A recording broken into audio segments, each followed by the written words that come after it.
వాహన సంఖ్యల వల్ల కూడా ఇది అవసరమైంది. ఇప్పుడు మొత్తం ఈ 13 కొత్త వాటితో కలిపి 31, అంటే ఇంతకుముందు 18 ఉంటే ఇప్పుడు మనకు 31 ట్రాఫిక్ పోలీస్ స్టేషన్స్ మనకు సిటీలో ఉన్నాయి. ఉమెన్ పోలీస్ స్టేషన్స్ కూడా రెండు మాత్రమే ఉన్నాయి గతంలో. అయితే ఇప్పుడు ఒక్కొక్క లా అండ్ ఆర్డర్ డివిజన్కి ఒకటి ఉండాలన్న ఉద్దేశంతో 7 లా అండ్ ఆర్డర్ డివిజన్లోనూ ప్రతి డివిజన్లో ఒకటి చొప్పున 7 అయినాయి. అంటే కొత్తగా 5 ఉమెన్ పోలీస్ స్టేషన్స్ ఉన్నాయి. అంటే ప్రభుత్వం వారు ట్రాఫిక్ కానీ, అంటే దైనందిక సమస్య అయిన ట్రాఫిక్ కానీ, అట్లాగే ఉమెన్ సేఫ్టీకి కానీ ఇస్తున్న ప్రాముఖ్యతకు ఇది నిదర్శనము. అట్లాగే పోలీస్ డిపార్ట్మెంట్ కూడా దీనికి ఈ ప్రాముఖ్యత ఇస్తూ ప్రభుత్వం వారిని కన్విన్స్ చేసి ఈ పోలీస్ స్టేషన్ తెచ్చుకోవడము ఒక విశేషంగా మీరు గమనించవచ్చు. మరి యొక్క ముఖ్య అంశం ఏంటంటే స్పెషల్ వింగ్స్. మొట్టమొదటిసారిగా, బహుశా దేశంలోనే మొట్టమొదటిసారిగా సైబర్ క్రైమ్ సంబంధించిన special wings, cyber security bureau అన్నది అది సెంట్రల్ లెవెల్లో ఉంది, కానీ బట్ స్టేట్ లెవెల్లో మనమే బహుశా దానికి ఆద్యులంగా అని చెప్పుకోవచ్చు.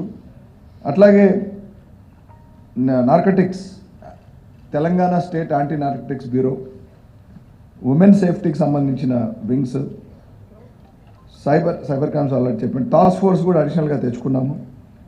సెక్రటేరియట్ సెక్యూరిటీ, ఇవన్నీ కూడా సిటీ పోలీస్ పరిధి కిందకి వచ్చి, అండ్ తర్వాత ఇది narcotic enforcement wings, Hyderabad city narcotic enforcement wing కూడా ఒకటి ఏర్పరచుకున్నాం.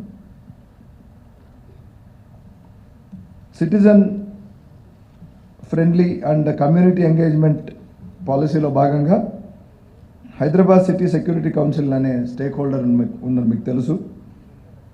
అది కొన్ని సంవత్సరాల క్రితం దాన్ని ఏర్పరచడం జరిగింది.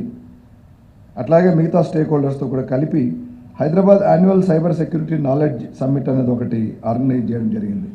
సో ఇందులో ఈ సైబర్ సెక్యూరిటీ గురించిన అంశాలపైన ఎక్స్పర్ట్స్ని కూడా పిలిచి మాట్లాడించి అవగాహన కల్పించడం, పోలీస్కి మా శాఖకు కూడా అవగాహన, అట్లాగే కన్సర్న్ స్టేక్ హోల్డర్స్ కూడా అవగాహన కల్పించడము. తర్వాత ఎంపవర్మెంట్ ఆఫ్ ఉమెన్ సంబంధించిన ఒక స్త్రీ సమ్మిట్ కూడా ఏర్పాటు చేయడం జరిగింది. So this is briefly about how the year went by.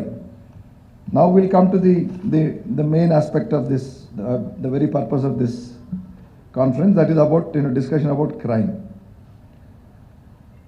Friends, 2022 సంవత్సరంతో పోలిస్తే ఈ సంవత్సరము ఓవరాల్ క్రైమ్స్ 2% పెరిగి ఇప్పుడు 24,821 కేసులు ఈ సిటీలో నమోదైన హైదరాబాద్ సిటీ పోలీస్లో. అందులో బాడీలీ క్రైమ్